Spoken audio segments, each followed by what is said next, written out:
Welcome to Sivako, the road to Avatar. My name is Shaun Alexander, and I will be your guide to the world of Avatar and beyond. And joining me today, I have a very special guest. Would you like to introduce yourself? Yeah. Hey, hello, people uh, on the podcast sphere, whichever platform you are listening to this podcast on. So my name's Joe. I call myself a former podcaster. I probably call myself. I was going to say Avatar superfan, but I don't think I deserve the title quite yet because I don't speak any Navi. But I'd say I'm a pretty big fan, and I'd say if you follow me on Twitter, which is Joe_Alauda, you can usually find myself rambling about films, TV, games, I'm really into theme parks as well, and just generally the stream of consciousness that is my thoughts. Which, basically a podcast is maybe just a long Twitter feed sometimes. That's how I like to think of it. It's just a lovely stream of consciousness from the two of us, where we Yes. get to ramble, and people are forced to listen to it for an hour or so. Yes. So, I've got a few Avatar questions to throw your way, and the first of which is that I would like to know, when did you first see Avatar? Okay, so this is where things get a little. I guess I'm not gonna do the traditional story because I feel like the number one story you expect to hear is like I was in a cinema in December 2009 and it blew my mind, and it's like that didn't really happen for me. Um, I was in, so it would have been like early 2010, like we're talking after the home video. I was very aware of the film, but I mean, I would have been 12, 13 at the time. My parents were quite, I describe them as like anti-American in the sort of stuff we tended to watch. Like we'd probably like the only American made stuff we'd see in the cinema was like a Pixar film or something. But beyond that, it was pretty sort of not really a thing. So I think I must have seen Avatar. I remember specifically being in a massive gathering at my mum's friend's house, and it was literally playing on in the background on a tiny TV. And I remember kind of like fighting to keep my attention on it as like all hell goes loose around me. Um, like I can't think of a worse experience to watch Avatar than being surrounded by a bunch of kids and trying to watch it on a tiny TV. But that's what I did, and yeah, I loved it. I think visually and like it wasn't just the visuals. I think it was the idea of the world and like that basic aesthetic of the world really drew me in. And I remember having quite a early obsession with it that kind of waned as it probably did for a lot of people, and it kind of like shot back up again in recent years. But yeah, I tend to say to people like, if you want to get into the cliche like, oh, people only watched it for the 3D or the visual effects, I'd like to sit there and say, well, I love the film in probably the worst possible conditions to enjoy both of those things. um, I don't know. I think that counts for a lot. Yeah, you know what? That is actually, I think, the first time the story hasn't involved it being at a cinema immediately. And I find that really interesting in terms of you were still getting the same experience regardless of the the environment you were watching it in. Yeah, it's kind of one of those like it's clearly, despite what people may choose to say, like there is more to it than visuals or it as a purely cinematic experience. Not that I'm not excited for it to be re-released and to actually experience it however people did at the time, but it's obviously more complicated than that. Yeah. So, my next question is actually going to continue into that. In that, have you got a favorite moment from the film that you always sort of go back to in your mind? I have two in the sense that I feel like one I feel like they're kind of like two sides of the same coin. So, my sort of obvious favorite moment is the point, and like I guess what you call like the climax of the film, where the kind of flora and fauna of Pandora kind of rises up against the RDA. kind of at the 11th hour in the sort of war at the end, which I've just always found a very, as I've gotten a little bit older as well, I found that a very emotionally affecting moment in the sense of it's kind of this ultimate fantasy of kind of how we wish we could sort out all the problems we face in the world. Kind of the idea of like a planet fighting back against how it's being destroyed, I think is really interesting. So I'd say that's probably my favorite moment in terms of the emotional core of the film. I always say like Pandora is the main character more than anything else. Um, and I think that's kind of its shining moment. And then my other favorite is right at the start, when we see the sort of RDA ship actually arrive into orbit, and you can kind of see this like insane design they've got going on. And I feel like scientists, like actual scientists, are always like, oh, they're like it's probably like how we would have to travel there. Like it's apparently like a really accurate design in terms of it. And I I don't know, it's just a really cool image, and it has this really specific um visual identity, as I think most of the film does, of how like each individual piece of its world and the building blocks it uses to tell its story are very considered. And I think it lends, when you're making a film that is nearly entirely CGI, that sense of physicality you get and sense of reality is really heightened by decisions like that. I agree entirely. I think that's such a good moment, like early on in the film as well, in setting the scene and getting you embedded into this world and understanding certainly the RDA's sort of what their motivation is, what they're working with, and yeah, gives you a sense of what their side of the battle is.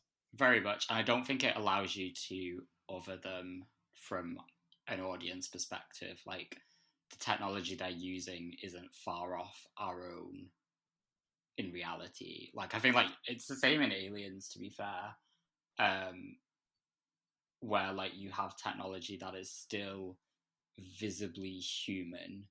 Like we're not so far in the future that we're into like fantasy tech. It's still grounded, and I think that allows us to see the RDA and the stuff that they do, and kind of, the core message of what bad they do is a lot more relatable when they seem closer to us, rather than being like far future humans who we've nothing to do with. So, and the final question I've got for you is, what is your excitement for the new film, The Way of Water? Oh god, it's a tough question in some ways. I'm very excited. um I'm also like terrified. It's like a mix of like excitement and terror, of like I'm so excited to return to that world and to see more of that world, and to kind of see where the story goes, because like it's just been really interesting seeing obviously like the entire narrative around it, and how it's set so far in the future, and they've said they've like scripted all four at once, which is really exciting. um but also just the nerves, like it's kind of obviously I think it will be good. I'm not worried about the quality, but I would it'd be nice to see it resonate that same way that the original did. Maybe no film will ever manage those numbers it did in terms of box office ever again, but I'd like to at least see people. I'd like to see a core message and the film in general like really resonate with audiences, because I feel like people people are ready for something like that, and I think it'd be nice to see it reflected. And a little bit of an "I told you so" moment to several people who say no one cares about it. Yeah, it feels like we're in a moment of we're waiting to see if the "I told you so" comes again for James Cameron, and Yeah, the whole not believing in him whenever he says he's about to do something crazy. yeah. I think like there's that small part of me that is just like, I really want to just have that validating moment. Um, just because I was well. I mean, it's nice to have the stuff that you care about be validated in general, but it would be on a very big scale. So I think that's a great time for us to pick up and talk about our main topic for today, which is about the upcoming game, Frontiers of Pandora. Uh, a little just general information about it for those who are unaware. It is expected to release this year, hopefully, although some rumors are saying maybe closer to 20, maybe as late as March 2023. It's coming from Ubisoft, who have done the likes of Assassin's Creed before, Far Cry, The Division, I believe. And we're expecting it to get only on the next gen console. So you're going to have to pick up a PS5 somewhere out there, or one of the Xbox series. Is it XS? I'm very bad at. So there's a Series X, which is the disc based, like that's the most powerful one, and you've got a Series S, which is a little bit like, it's more designed, like it's not designed around being 4K, but it's kind of a cheaper option, which is nice. That makes much more sense now. Yeah. As you can tell, I'm not the expert when it comes to the video game side of things. I'm happy chilling on my Xbox One at the minute, but unfortunately, it will mean I will have to look to do a slight upgrade in time for the new game coming out. But before we actually get too deep into the new one, I know that you wanted to discuss the game that came out in 2009 a little. Is that right? Yeah, no, it kind of, when I was originally thinking about um the new one, I did kind of look back on the original game, as it were, and realize that it's this kind of it's a bit of an outlier in terms of, in a way that the original film is a bit of an outlier, in that when it came out it was this wholly original thing right before we saw this wave of franchises in terms of like the MCU and stuff.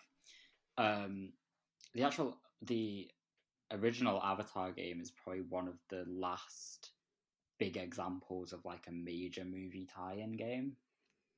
I was thinking that a little. I can't really recall many movie tie-ins since, like not directly. You know, we've had things like obviously Mad Max, and the Star Wars games have obviously done their Battlefront games and Fallen Order, but they're not direct tie-ins. They're, you know, uh, not in the sense of a movie tie-in how I used to think of it. Certainly in the noughties, which was about to play the game of the movie.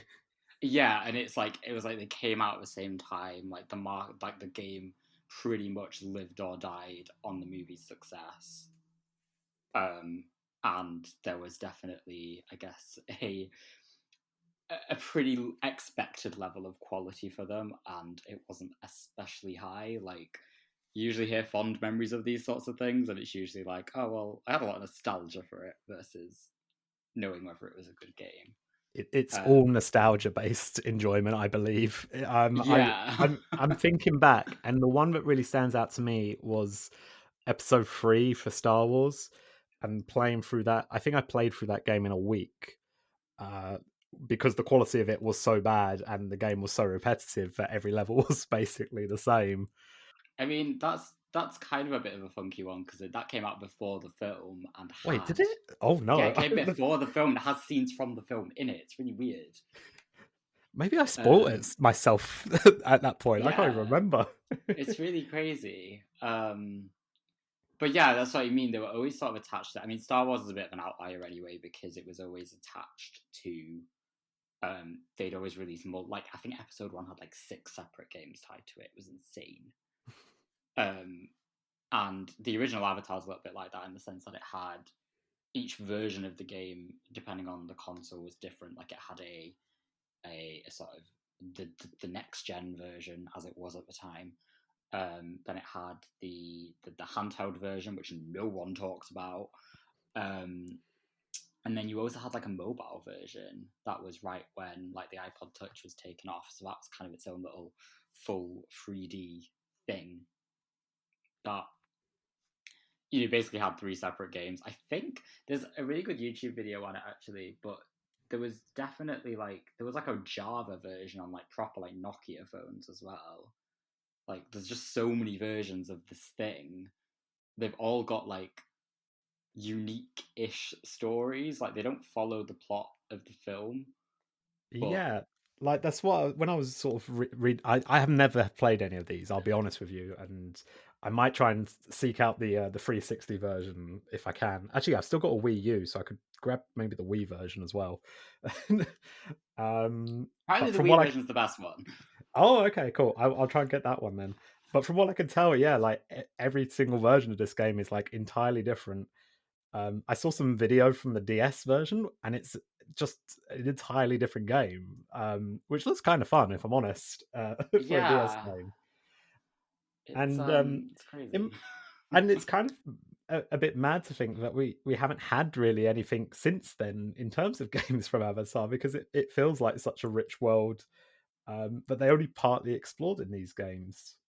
Yeah. Well, I mean, one of the first things that I remember when the Way of Water trailer dropped is a couple of people like, it looks like a video game. And I'm like, I mean, A, it doesn't. Like, some people just seem to be blind to quality visual effects. But also, like, yes. And that does surprise me because, like, it does feel very. It's the sort of world that you would see in a game in terms of just being very dense and layered and having rather than films where you like the world of the film is quite small, like Pandora is like a big location with a lot of potential for that sort of thing, so you'd expect more of it. Yeah, like that's it. And Pandora sort of is perfect for like an open world game. It the whole idea of it is that it's expanded and there is different sort of, I guess, different types of environments to explore. Whether it is more dense jungles, more water based, and obviously it looks like with the new one we're going to have a chance to like fly in the banshees and things like that, which is very exciting. Um, and I think what I was reading from the older games is that it had some interesting concepts which I really liked. One of which I'm really surprised that James Cameron okayed was that you could just play as the play as the humans, like just play as the RDA and go around killing the Na'vi, which seemed really aggressive. It's definitely weird to watch sort of like the fact that, but then I mean this is the thing, I mean, looking at like that you can do that is already patently insane. And then I forget if you've ever um it's always kind of a weird thing to do, but I'm quite in the habit. If you ever hop onto those YouTube channels that just upload specific scenes from films, The odd and time you to time.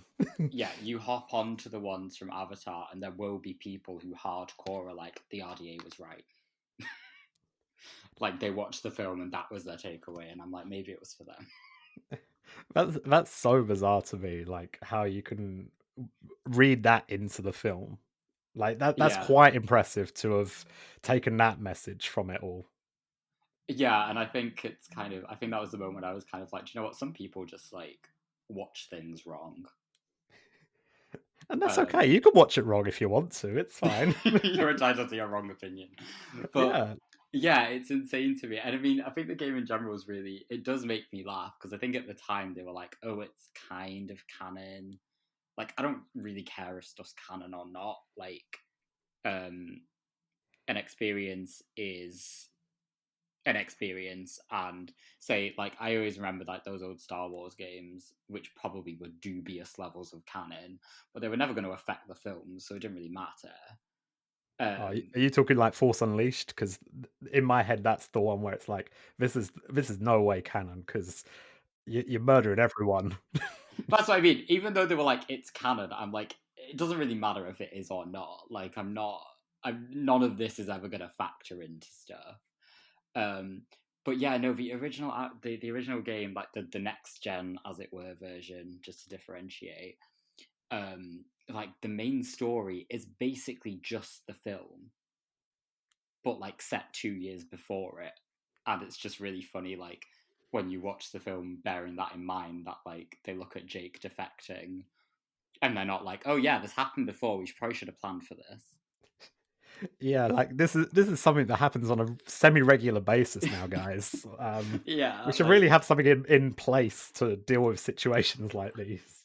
yeah, like there's no sort of fail safe, and I just like it's just one of those things where I'm like, it's not canon. It doesn't matter. It doesn't matter whether it is canon or not. But yeah, I think from the fans who are more well versed in this stuff than me, it's pretty much like yeah, this none of this happened.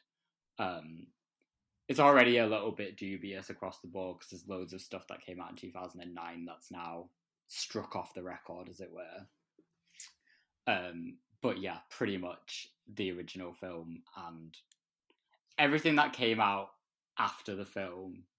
Um, so basically, it's just the comics and the film now, which are like that's canon. Everything else, I think, is just not counted. And you know what? If anything, that actually makes it really easy to sort of jump on board and get up to date quite quickly, which is unlike like any other series right now, which involves about a week's worth of research on top of movies, on top of TV series, and spin-offs and comics and everything. Literally, I think I own from what I am aware, I own the entirety of the Avatar extended canon, and it amounts to a film and two comic books, well, two graphic novel sort of collated ones, and there's one that's running now, and that's it. Like it's not very much at all, um, which is good. Yeah, and I think that makes it perfect for like people who want to sort of jump in and get themselves a bit more of Pandora. And obviously, with the new game coming out, I feel like pairing that up with the new movie, you're gonna get a lot more interest in people being like, "Hey, I want a bit more like things to explore." It's not a lot of stuff to explore right now, but there's a good starting spot, which is you get a couple comics and obviously this game I think is going to be the big draw for those who want a more of a deeper deeper dive into it all. I think it is like, I mean, so to kind of move on a little bit to Frontiers, like one, I mean, it got announced last year, so so basically in 2017 we were aware of the existence of it. So Ubisoft Massive, who worked on the Division, basically were like, we're making an Avatar game. And that was followed up with, I think they were also making a Star Wars one. And they announced them both at the same time as kind of this big, like, cross media, these aren't like licensed games in the old style. They're more like sort of games based on a license, but they are very much a proper, they're their own product. But yeah, the when the trailer dropped literally last June, like it was this time last year, it really kind of was ignoring the theme park, basically the first official new Avatar content for most people in like a decade, which is crazy. Yeah, like that, and that trailer is a pretty banging trailer. I'll be honest with you. It really sort of sets it up quite nicely in terms of giving us what we're sort of interested in. Yeah, and I sort of was when I saw the trailer for the first time, my first impression was like very much a like it was just like a I was like, yeah, this is gonna work. This is this is so obvious as a sort of property to make into a video game. And especially like, I mean, when you look at the original game, you kind of realize it's something with ideas probably a bit above its station in terms of what they could do at the time.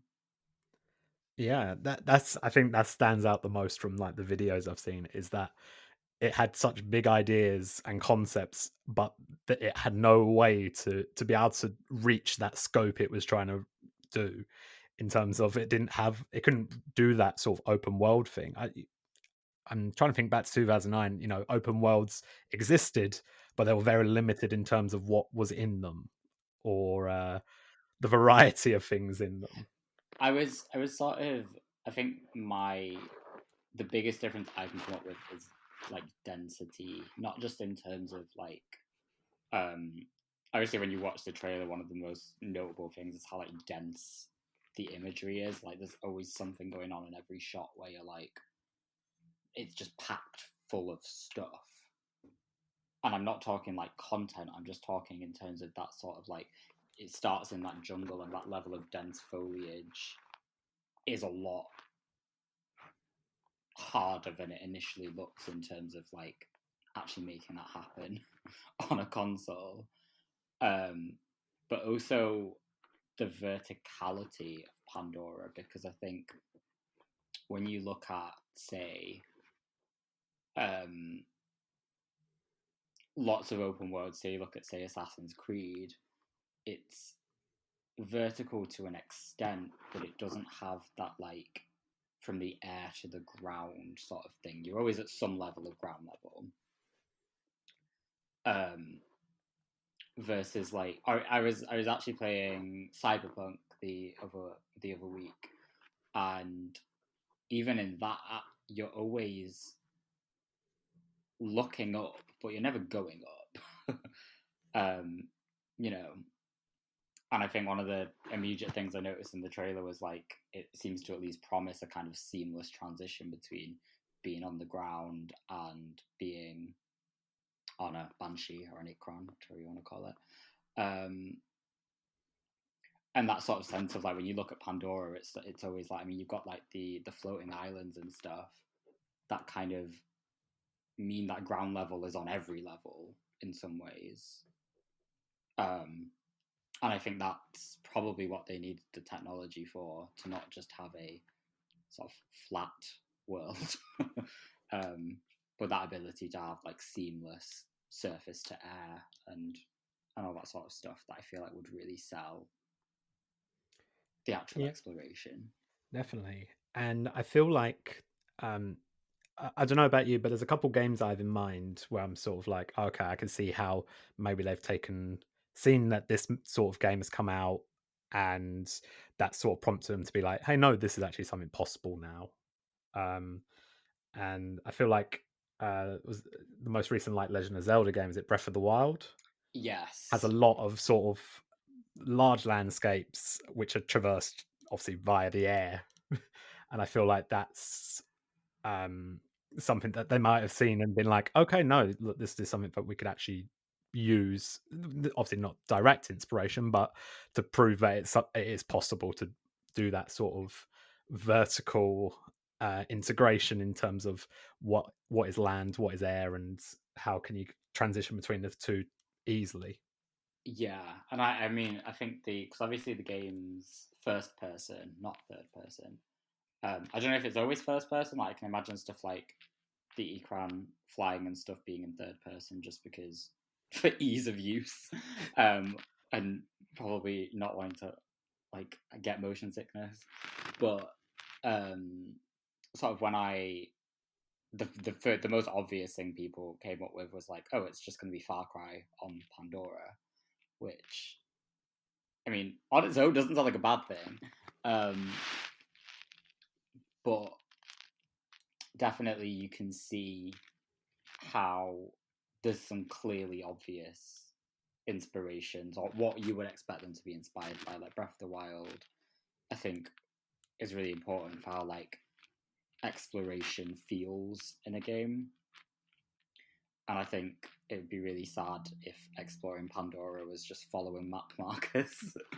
I really hope it's not as structured as that, and I don't think it will be. I don't see it being. I don't see it being. I just can't imagine how you would even construct it, because I don't think like I just can't see how it would work. Yeah, within. because you end up putting it too much on the rails, and then it does suddenly come back to being back what it was in 2009. If you start adding too many objective markers and things like that, you especially if you've got an open world game like this, you need to let people explore it. Because I would not be surprised if people will literally just buy it to just go and explore. Yeah, I think it's part of it for me is like regardless of the quality of the story and stuff, I'm not particularly. There's part of me that's just like just to have some form of Pandora that's explorable in that level of detail is just that's a huge selling point. Um, and it is meant to be a region that hasn't been explored before. That's kind of part of what they're selling it on. So hopefully they they don't fall into the trap of just telling you where to go all the time. Yeah, I would be very surprised if they do, and I think that's the benefit of these sort of more open world games that we have seen over the years. You sort of Skyrims where there is a story, you can follow it as much or as little as you feel like. But if you just fancy going and doing side quests where you collect, I don't know, I'm gonna Pandoran mushrooms for a while. Go for it. Why not? Yeah, and I mean, I think I mean, when I heard it was Ubisoft making it, like my immediate panic was, oh my god, like they're infamous for map markers and overstuffing things, um, which was a concern. Um, but I think I don't know. I feel like they have sort of shifted away from that in recent years, regardless. Like a few of their recent games have avoided that sort of thing. I mean, they literally made a Breath of the Wild ripoff, so that helps. They've clearly got the sense that they can't just be pointing players where to go. Like people need to feel empowered to explore on their own. Yeah. So It's that's definitely nice to grown from see. like the early Assassin's Creed days where it was so like, you open up your map and it is 1,000 different little markers on of of different quests you can You're just do. checking stuff off a list. Yeah. Yeah, that's it. It becomes a shopping list of the game instead. But I feel like they have moved away from that in certainly to a degree, and at least to letting players, if they want to do that, they can choose to do it rather than giving them every option available immediately. Yeah, and I mean one of the things because I actually I played both Division games, um, but I played the second one, and one of the things that really struck me is like the second one's basically like I can't think of any further thing from Avatar than like a Tom Clancy shooter set in Washington. Um, but it was really interesting to see that their approach in that was to push themselves to make creative settings like um they'd usually kind of have this design where like obviously you'd be wandering around the world and a mission would take you somewhere that was designed to get you out of that boring city setting. Like they'd have like sections set in like a museum and all that sort of stuff, and they'd be creative in those ways. So it's interesting that it's obviously a team who know how to craft specific scenarios as well as an open world, which is Yeah, exciting. that is exciting. I don't like. I mean, obviously, we don't know the variety of what that region's going to look like, but you know, I think it would be interesting to see how far they go with it. I've spoken with people about like it'd be really cool if we saw like how far they pushed stuff like weather and um, specifically weather. I think because I don't think we really see that in the film. Yeah, You see hints of it. that's a really good no, that's a really good aspect, and I think it would make it for some really interesting like gameplay, like mechanics and narratives in terms of like if it has like really heavy rain and stormy weather for periods of the game, how does that affect you, especially in a first person environment, like first person gameplay? If you're going through this jungle environment, it's pouring down with rain and there's constantly things moving through the forest. How does that affect how you play? And I Yeah, think I think that would it. create some really good like skirmishes and chances to challenge players. Yeah, I mean, I think the official term, like developers like to call it, is like emergent gameplay, where it's like sort of new unique scenarios naturally arise because of like systems that interact. Um, One of the things I noticed in the trailer, especially, was the way that wildlife reacted to stuff. Um, Sort of, you had um, groups of Pandoran animals that were just existing. Um, and it'd be interesting to see how they. So they've also spoken about the fact that they want the AI to be more advanced and to react to stuff better. And it'd be really cool to see how they managed to integrate those into sort of the overall world. Um, I mean, especially because it is noticeably a different region. I mean, I was shots in the trailer which look closer to kind of versus rainforest. It's like veering into like savannah esque stuff. It's a lot flatter in areas, and that's really interesting to me. Just how much potential there is for something completely different in terms of vibe. Yeah, and obviously from the trailer as well, we see there is obviously an RDA presence, so there is gonna be some sort of storyline, and it's gonna involve a fight of sorts. I'm gonna guess between RDA and Navi. So I hope that it doesn't repeat the story of Avatar again. There's every chance that it will. It probably won't because it seems like we are fully a Navi to begin with, which is nice. We're not avataring up. We're not going into the body. So that side of things has changed, and it does make me hope that with the RDA stuff that I'm curious to see how they're portrayed. Like, what kind of enemy is it going to be? Are they going to be your sort of easy to beat grunts sort of thing, or is it going to be more that they are the big bad the whole way through the game, or is there some sort of more natural presence which is the major threat? Yeah, it is interesting because I mean, it's not really touched on most media, but like if you look in like the extended stuff, like Pandora is meant to be a pretty volatile planet. Um, in terms of stuff like volcanic activity and stuff, and I could see them kind of combining like an RDA threat with something a little bit more existential. Oh, Um, I'm sorry, you just gave me the idea of like a volcano explosion, and suddenly I was like, oh, that is an incredible idea for for an Avatar story somewhere yeah, down the line.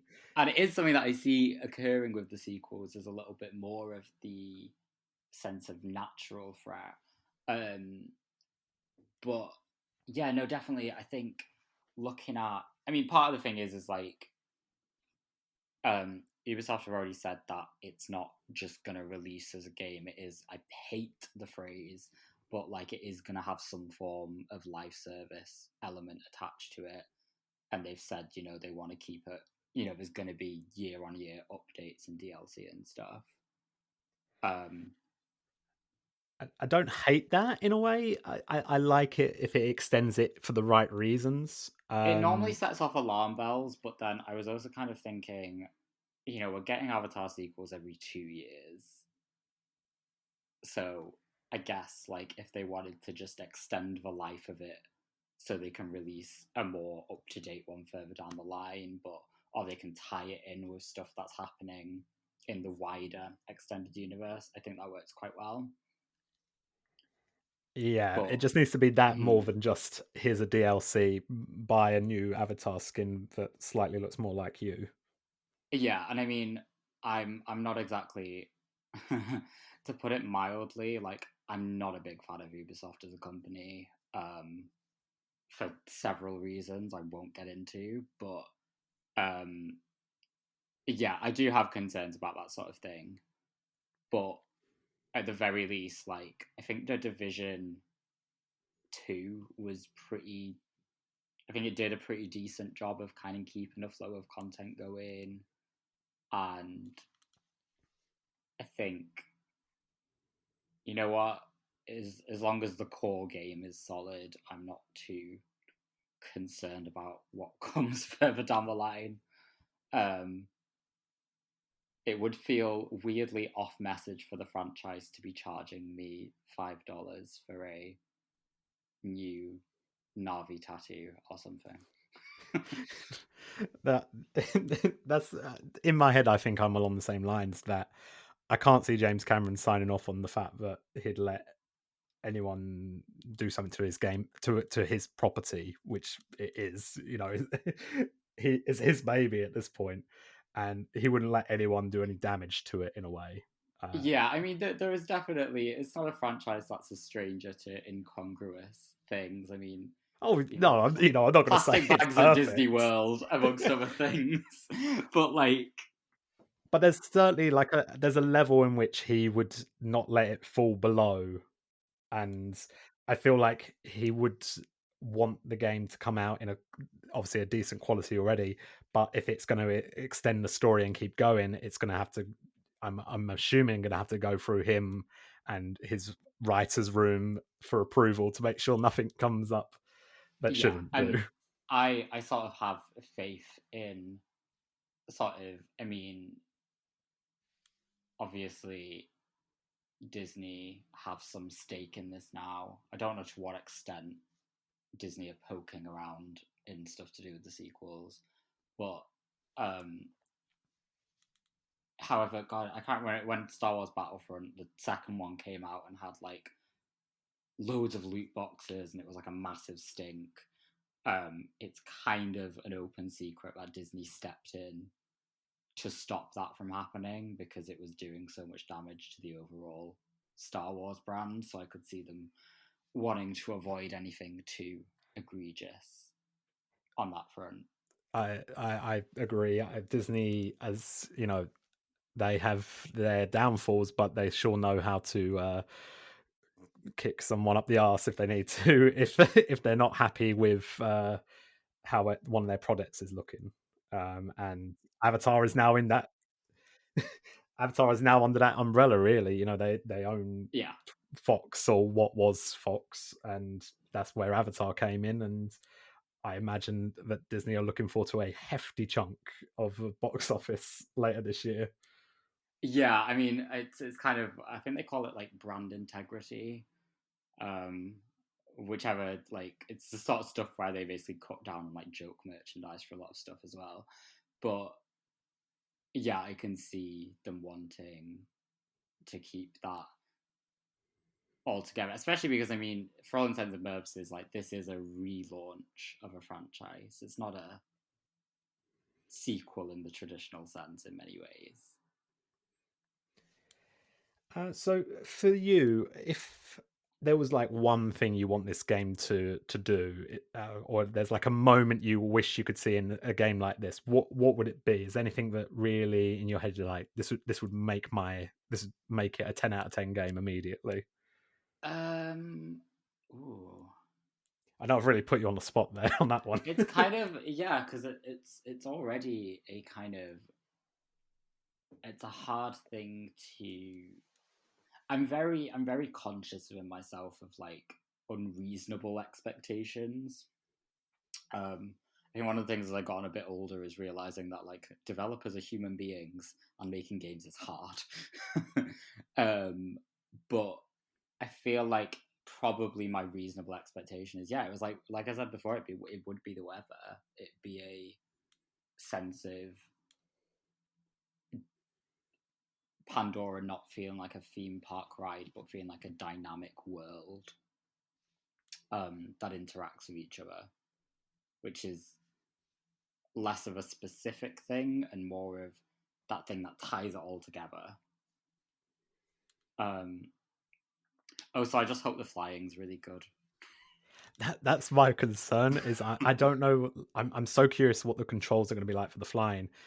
Because in my mind, it obviously because we've been talking and we're talking about how the rest of the game is first person. If the flying's in first person, I got a feeling it might feel a bit more like the Star Wars Squadrons, where you're in. It, it feels quite boxed off, and the toning of it feels quite harsh and very disorientating if you don't pay attention to your surroundings. Uh, so I'm really hoping that they do have like a third person element for the flying if it's gonna be along that route. Because flying is difficult to like make. It's a tough thing. Like, there's lots of things where like games tend to have different approaches to flying because it's really hard to like do that sort of stuff in 3D space. Like, if you've ever played like a plane combat game like Ace Combat or whatever, like actually navigating that in 3D space is really difficult. Like, it takes time um to orient yourself. So yeah, I feel like I wouldn't mind if the flying was more just about enjoying the sense of flying and getting from A to B. Like, I don't need there to be loads of combat in the air because that feels like it's just gonna give me a headache. Yeah, I don't want it to feel too like I was thinking back to Star Fox and how you know when you're getting chased and it's just do a barrel Mm. roll. And I don't want it to feel like, oh, I've just got to repetitively like move spin my banshee out of control just to avoid getting shot. Yeah, those poor creatures getting like blooming manhandled. um, yeah, that's what I mean. I think it needs to feel manageable, and you know, I feel like in people's heads they're like, oh my god, like it'd be great to have like combat in it for it to be like X, Y, and Z, and it's like, yeah, but you've got to remember you've got to play this. Which I always remember when I look at a trailer, is it's like a trailer's like someone guiding you through sort of a proof of concept versus what it will actually feel like. Yeah, and I feel like this trailer is like a good example of that, where I don't know how much of what we've seen in that trailer so far will look exactly like the game. It might be none of it. It might be all of it. Uh, and I feel optimistic in that I think it will. That game is going to look amazing. I don't put any doubt in that. I think the graphics for it will look great, and it will. I really hope that they capture the nightlife side of things more.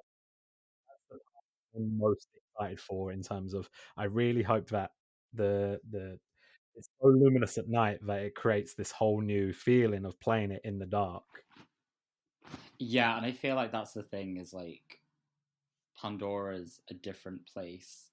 It's like I know places like people can be like, oh, it's like a different place at night, but like Pandora generally just is like a different place at night.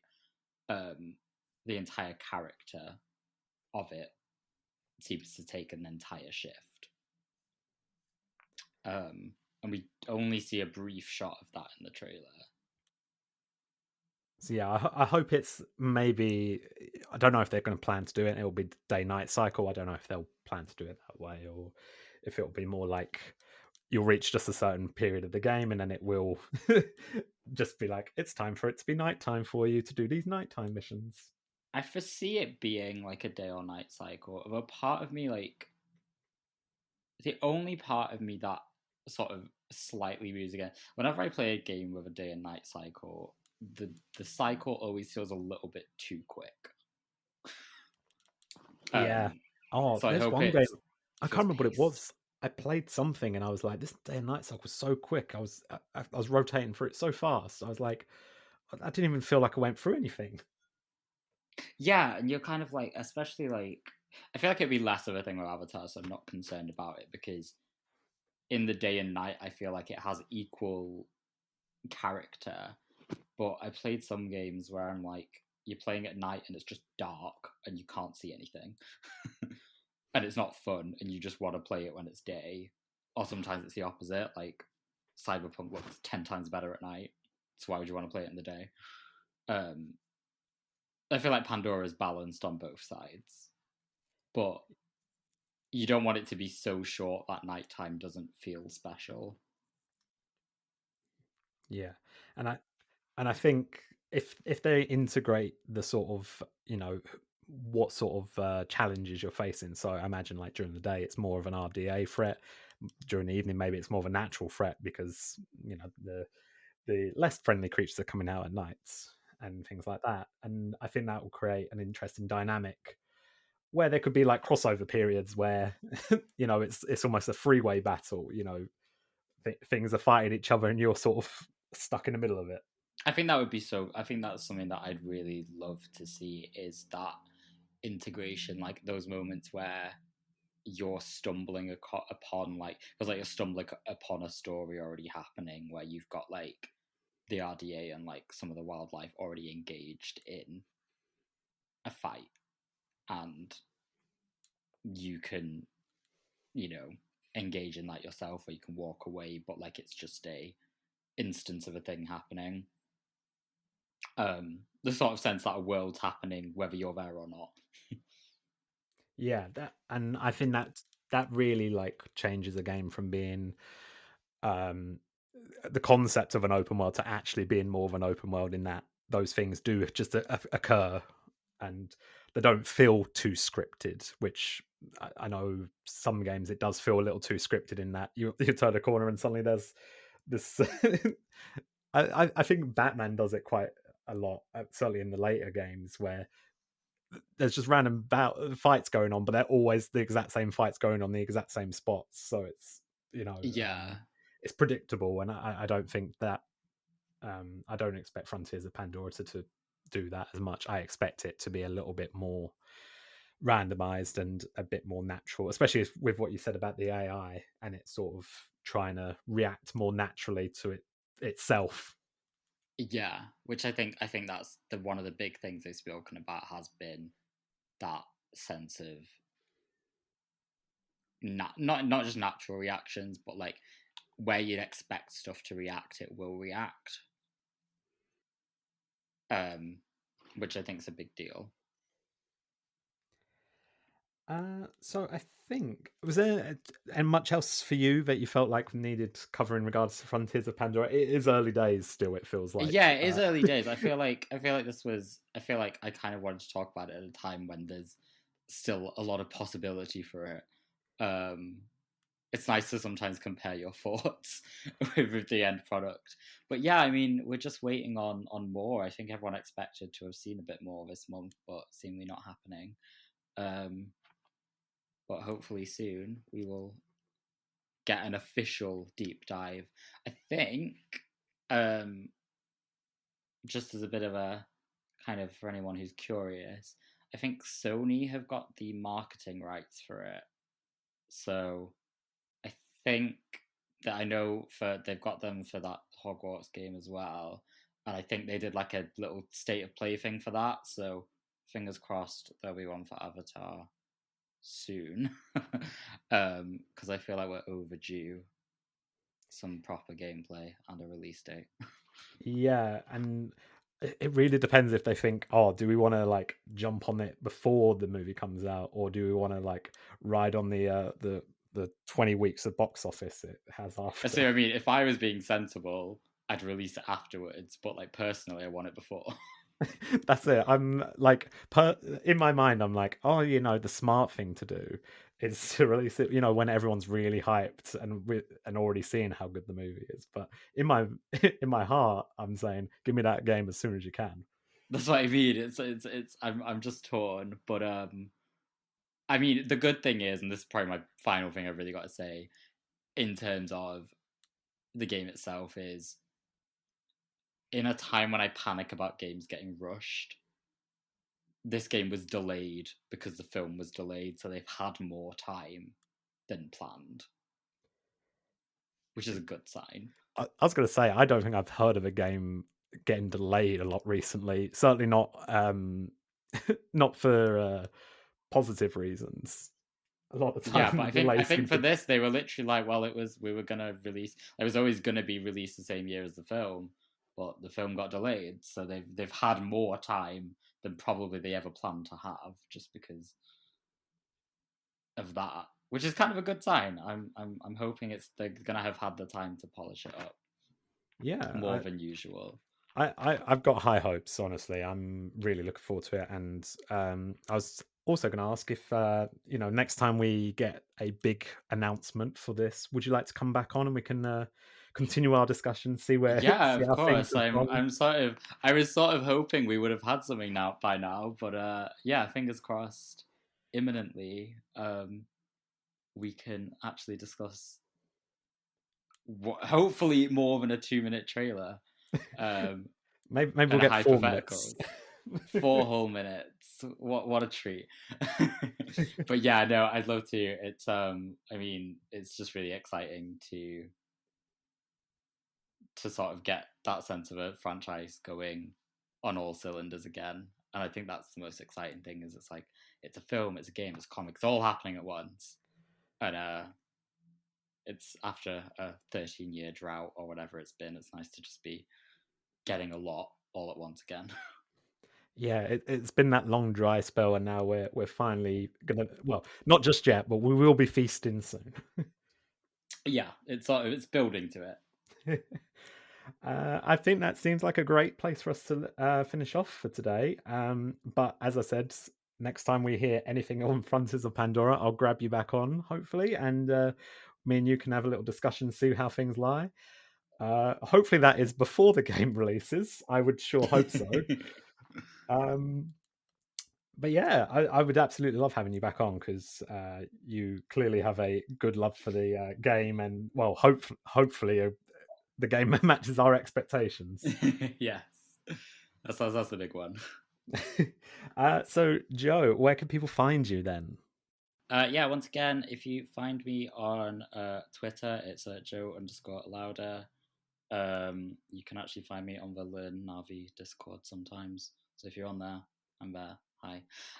Um, and yeah, just generally, I think all my links are on my Twitter. So if you want to give me a follow, give me a follow. And stay tuned if I'm back on here. Amazing. And I will. I'm actually going to tailor this question slightly differently because most of the guests I'm asking if I can go to the Avatar premiere with them. But instead, I'm gonna slightly alter it for you in that if you happen to get an early copy of Avatar: Frontiers of Pandora, I'm gonna find a way to come over and play it. So I'm gonna force my way into to you wherever you live and play your version of Avatar if by any chance you get an early copy. Well, I mean, permitting train strikes, I feel like getting to Leeds isn't too difficult. We'll see. We'll see. But yeah, thank you so much for joining. I've been Shaun Alexander, and you can find us here at Avatar Pod on Twitter. But thank you so much for joining us. I've had a lovely time chatting with you, Joe, and speak to you all soon. Goodbye.